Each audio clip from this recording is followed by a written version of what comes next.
sabi ng asawa sa kanya. Tumango lang ito at gumiti pabalik. Nang umalis sila doon, nararamdaman na parang gusto niyang umiyak. Peste, bakit pa siya nang iiyak? Ang okay niya yata. Pinagpatuloy na lamang niya ang pagkain at hinintay ang asawa. Napadako ang tingin niya sa mapupulang mansanas na nasa mesa at kumuha siya ng isa. She wants to eat them. She's craving for an apple the moment that she saw it. Inamoy-amoy niya ito. At nagtutubig ang bagang niya. Tumayo siya papunta ng sink at tinugasan ng mansanas niya at na binalatan pa. Natatakam kasi siya sa pulang-pulang kulay nito at sa tingin niya ay wala itong lasa kung babalatan pa niya. Inati niya na lamang ang mansanas at kinagad pero parang kulang pa rin sa panlasa niya.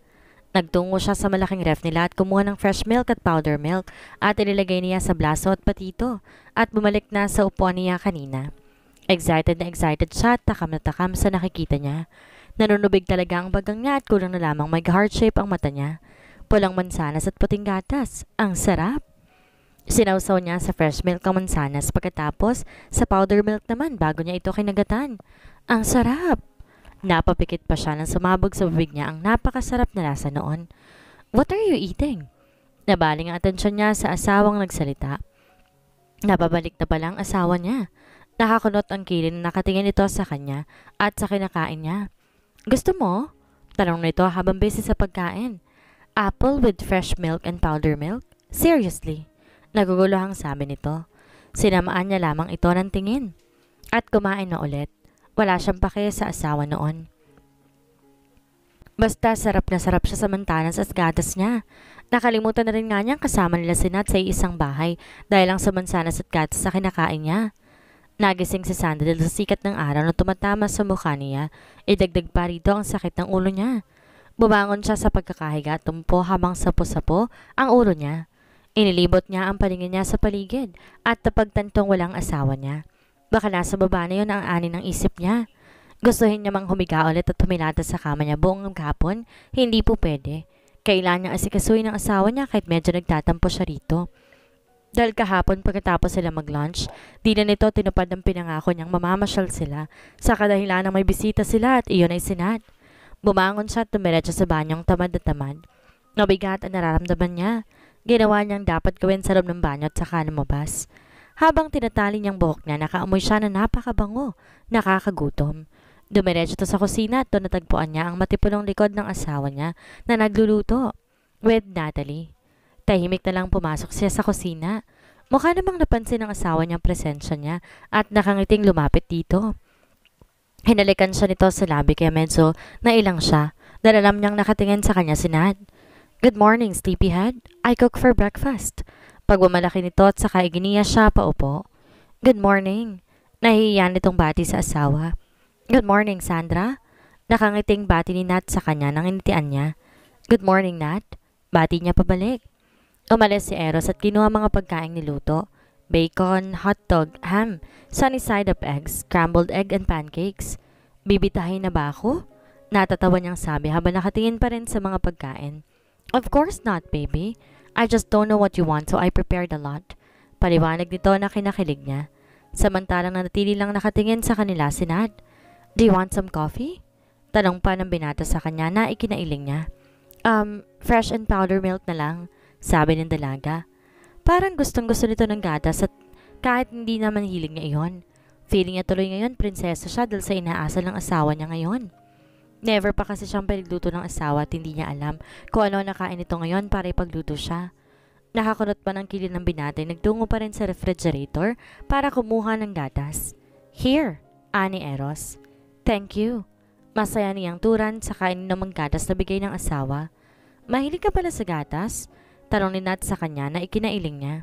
Di naman masyado, sagot niya. Totoo naman, nitong mga naraan niya lang nakahiligan ng gatas. Mas gusto niya ang choco or coffee. Ah, I see. Parang ang sarap-sarap kasi para sa'yo ng gatas, sabi nito. Umupo naman sa tabi niya si Eros habang kaharap naman siya ni Nat. Naisip niya namang pagsilbihan ng asawa. Kumuha siya ng tinidor at tumusok ng bacon at inilagay sa plato ni Eros. Oh, Eros don't like bacon. Ayaw niyang lasa. He preferred ham, don't you know? Sabat ni Nat na kinatigil niya. Hindi yata niya alam ang bagay na yon. Para siyang napahiya sa harap ng asawa niya. Matagal niya na itong kilala pero hindi niya maalala na ayaw nito ng bacon. Sa bagay, hindi naman siya madalas kasama ito sa pagkain noon. Ah, ganun ba? Akin na, Eros, palitan mo na. Bago pa man niya matapos ang sasabihin niya, sumabat na si Eros. No, it's okay. Kakainin ko lang kung anong binibigay ng asawa ko. Sabi nito at sinubo ang bacon na ibinigay niya. Tinitigan niya pa ito habang inunguya ang binigay at ngumiti sa kanya. Not bad. Dagdag pa nito. Mukhang mapapadalas ang pagkain ko nito. Ani pa nito. Parang hinaplos ang puso niya sa ginawa ng asawa. Tumingin naman siya kay Nat na gulat sa ginawa ni Eros, kaya di mapigilang di mapangiti. Feeling niya kasi naka 1 point siya kay Nat, at dahil doon kumuha siya ng pulang mansanas at sinawsaw sa fresh and powder milk at kinain. Sandra's POV. Ano yung kinakain mo? Nakangawing tanong ni Kat na kinatigil ko. Tumingin pa ako sa mansanas at gatas, tsaka inosenteng tumingin kay Nat. Mansanas sa gatas? Inosente kong sagot. I know, but never mind. Pagsasawalang bahala na lang niya at saka kumuha ng pagkain. Nagkibit balikat na lang ako at itinuloy ang pagkain. Your food seems weird since yesterday, baby. Nakakunot din kili na tanong ni Eros. Natigilan naman ako dahil doon bago tumingin sa pagkain ko. Weird ba talaga na pagsamahin ko ang mansanas at gatas? Parang di naman eh. Ang sarap-sarap kaya. Masarap kasi eh. Wanna try? Tanong ko at saka inilapit sa bibig ni Eros ang mansanas na may gatas. It's okay. Say Putol ko sa sinasabi niya. Alanganin siyang tumingin sa hawak ko, pero kumagat din naman. Sumama naman ang mukha niya at saka kumuha ng tubig at uminom. It's good. Awkward na saan niya. Hindi yata niya nagustuhan. Napayoko na lamang tuloy ako. You don't need to lie, Eros. Bulong ko sa kanya at saka yumuko. Narinig ko naman ang pagbuntong hininga niya at ang paghawak niya sa baba ko. Saka ako pinaharap sa kanya. Nataban niya akong tinitigan sa mata na para bang may magnet sa mga kulay abo niyang mata kaya hindi ko maiiwas ang tingin ko. Look, even though I don't like it, I will eat it for you. So stop frowning. It doesn't suit you. Nakangiti nitong sabit saka mabilis sumalik sa labi ko na para bang walang Nat na nasa harapan namin. Ramdam ko tuloy ang pamumula ng pisngi ko. Sino mag-aakala na ganito palang magmahal ang isang Eros Henderson? At napakaswerte kong naranasan ko yon. Narinig ko lang pag-urong ng upuan at tumayo si Nat. Why? Are you done? Tanong ni Eros. May problema ba, Nat? Tanong ko rin na kinailing niya. Ngumiti lang ito at tinaas ang cellphone niya. I will just call Kuya Raver and by the way, Sandra, ang ganda ng bracelet mo. Is that a lock bracelet? Tanong niya habang nakatingin sa kamay kong nasa mesa. Inangat ko naman ang kamay ko kung saan nakalagay ang bracelet na binili ni Eros. Ito? Sagot ko na kinangisi niya. I see. Look, I also have one. Pagmamalaki nito at saka tinaas ang kamay na may bracelet. Pareho nga kaya ng ibang design ng akin, mas elegante. Wow, kanino galing? Tanong ko. Ngumisi naman siya sa akin, tsaka tumingin kay Eros sa walang emosyon na mukha. Kumubog ang dibdib ko dahil lang sa mga tingin niya na iyon. It's from Eros. Nakangiti nitong sabi na ikinawala ng ngiti ko. Parang sinaksak na libo-libong karayom ang puso ko sa narinig ko. Napakuyom ang kamao ko at napalunok.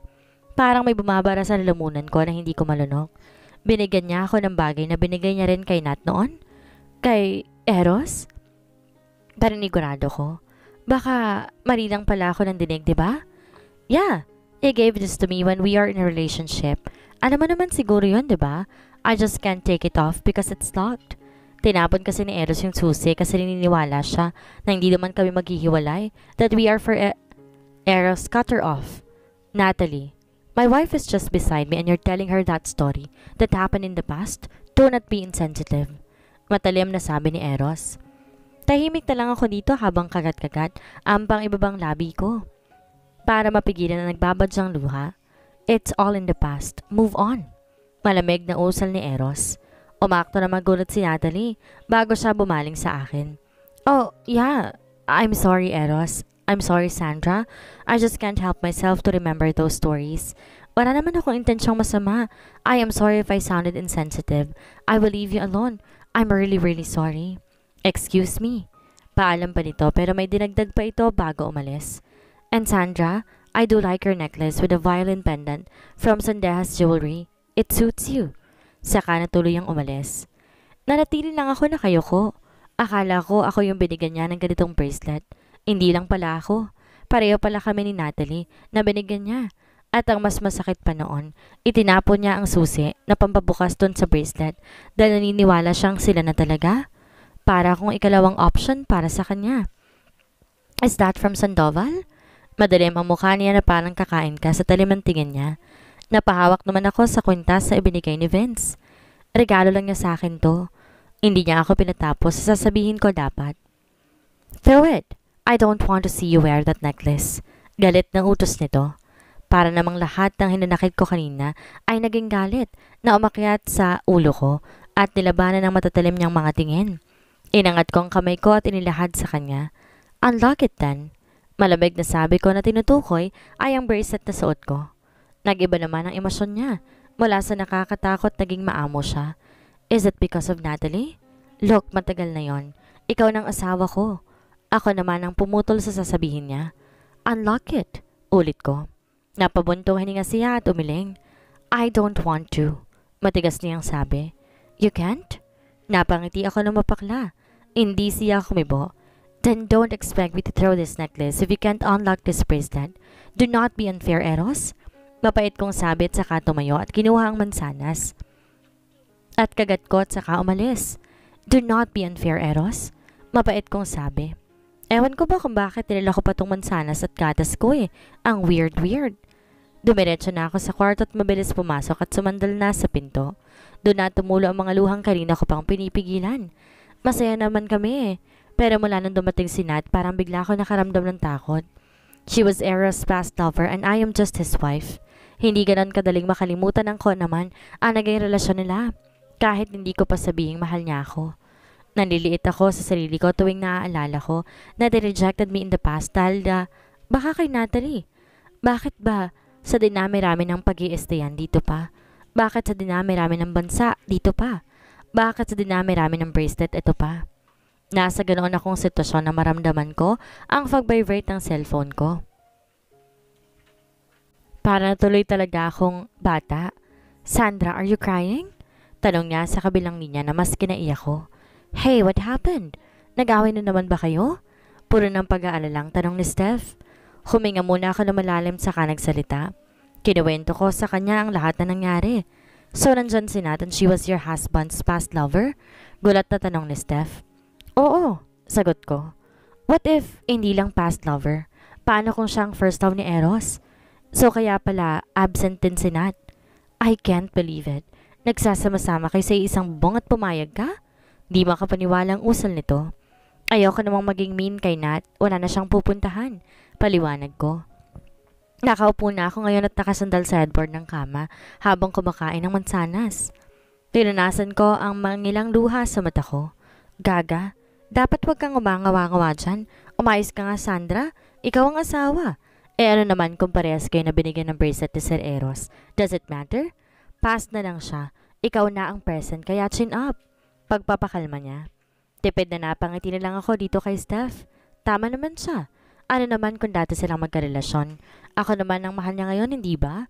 Iyon dapat ang panghawakan ko pero hindi pa rin nawawala sa isip ko ang nangyari. May isa pa akong problema eh. Nakanguso kong sabi na ang maalala yung away namin ni Eros kanina. Ano yon? Nagkasagutan kami ni Eros kanina.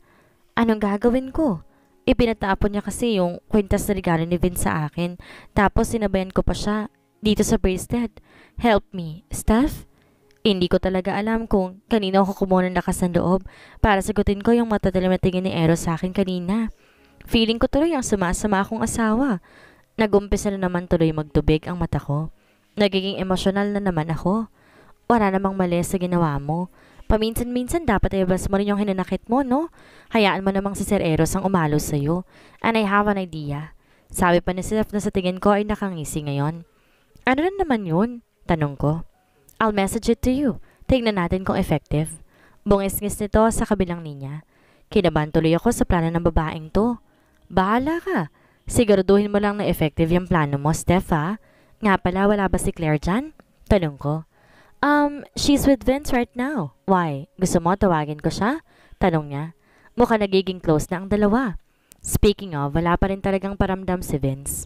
Nope. Ikumusta mo na lamang ako sa kanila. O siya, sige na. Pasalubong ha? Smile ka na dyan. Huwag papakabog kay Nat. Anito na kinangiti ko. O sige, salamat Steph ha. Kahit pa paano gumaan ang loob ko. Thanks to you. Mag-ingat kayo dyan. Mahal ko kayo. Paalam ko. I love myself too. Char!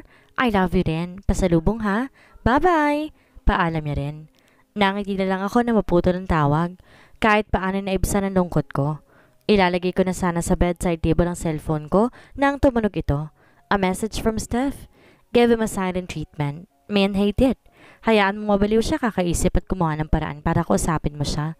Hindi ko alam kung tama bang gawin tong sinabi ni Steph. Habang iniisip ko yung plano, may narinig pa akong mangayabag papunta rito sa kwarto namin. Kaya mabilis akong humiga at nagtalokbong ng kumot. Narinig ko pang pagbukas ng pinto at ang paglubog ng kama sa tabi ko. Naglakbay sa ilong ko, mabango niyang pabango. At hindi ko alam kung bakit parang hinalukay ang sankot para nagduduwal sa amoy niya. Are you mad? Bulong na tanong niya. Silent treatment. Sandra? Sigaw ng isip ko. I am asking you, baby. Hindi mo ba ako kikibuin? Tanong niya.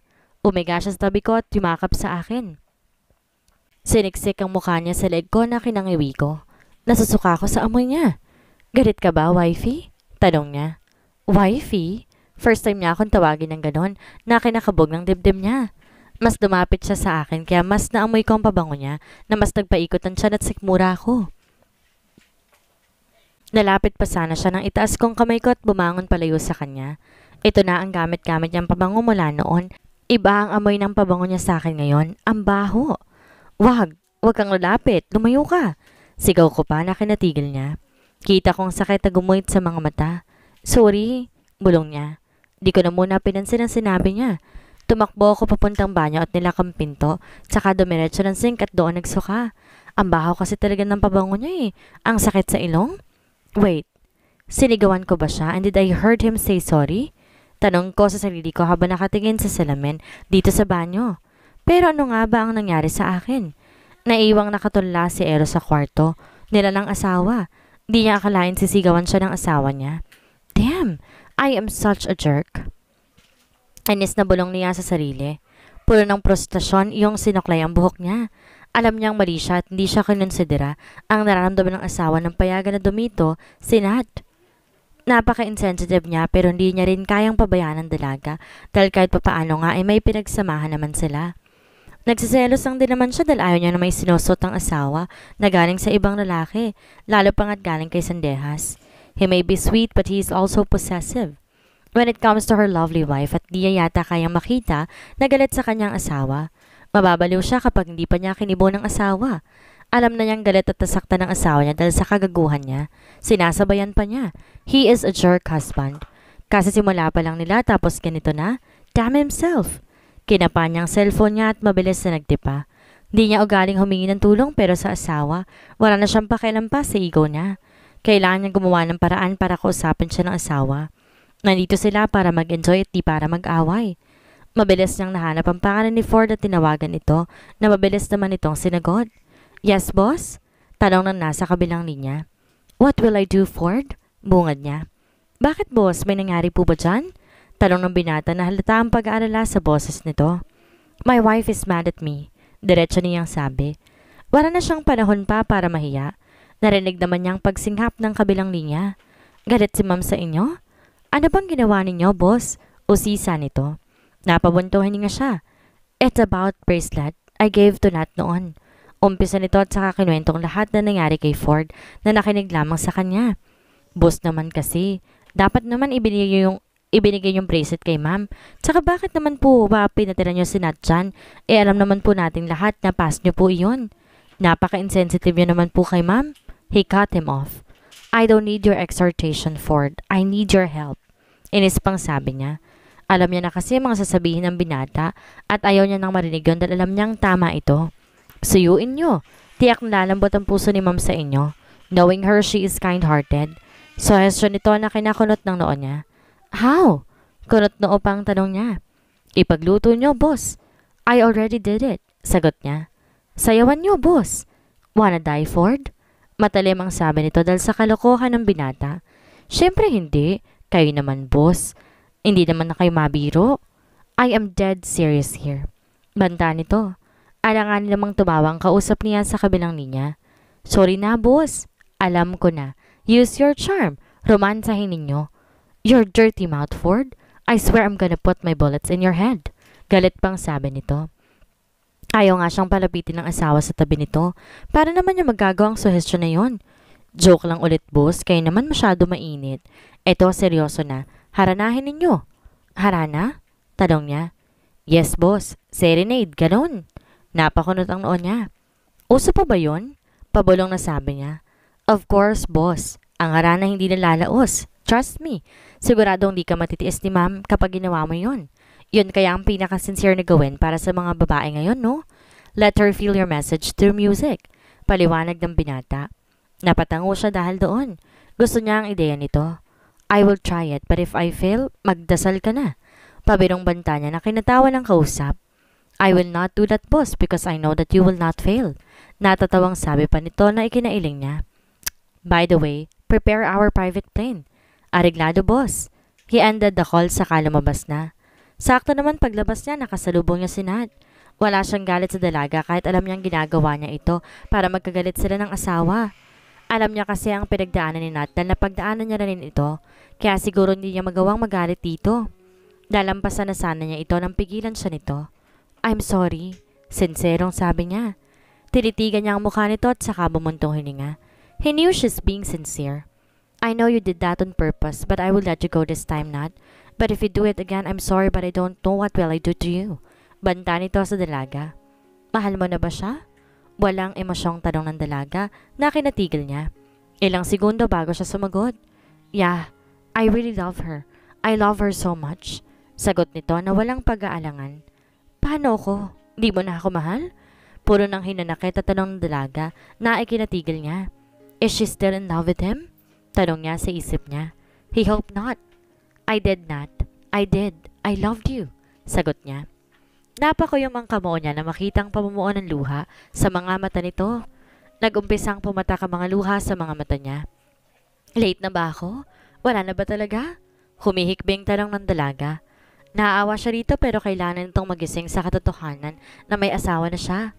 I'm sorry, Nat. You deserve someone better. You deserve to be loved. Puro ng sinserong sagot niya. Ilang segundo siya nitong tinitingnan bago tumango. Umiling-iling naman si Nat at pinunasan ng mga luha niya tsaka tinaas ang kamay sa harapan niya. Unlock it. I know you still have the key. Nagulat siya dahil alam ng dalaga na nasa kanya na ang susi. Oo nga, totoong tinapon niya ang susi. Yung isa ay tinago niya at ngayon magagamit niya na nga ito. Kinuha niya sa pantalon ng susi and he unlocked the bracelet. Kasabay ng paghulog ng bracelet ay ang pagyakap sa kanya ni Nat. Kusa namang gumalaw ang mga kamay niya at yumakap pabalik sa dalaga. He used to love this woman. He used to. Napabitaw siya sa yakap na makitang walang emosyong mukha ng asawa habang diretso nakatingin sa kanilang dalawa. Lalapitan niya sana ito para magpaliwanag nang umiwas ito at malampasan silang dalawa. Napasabuno tuloy siya sa buhok niya sa sobrang inis na nararamdaman niya. Nadagdagan na naman tuloy ang kasalanan niya sa asawa kahit di naman kasalanang yumakap siya kay Nat.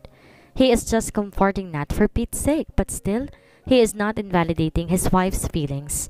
Mali siya. Go! Sundan mo na siya. Tapik sa kanya ni Nat sa balikat.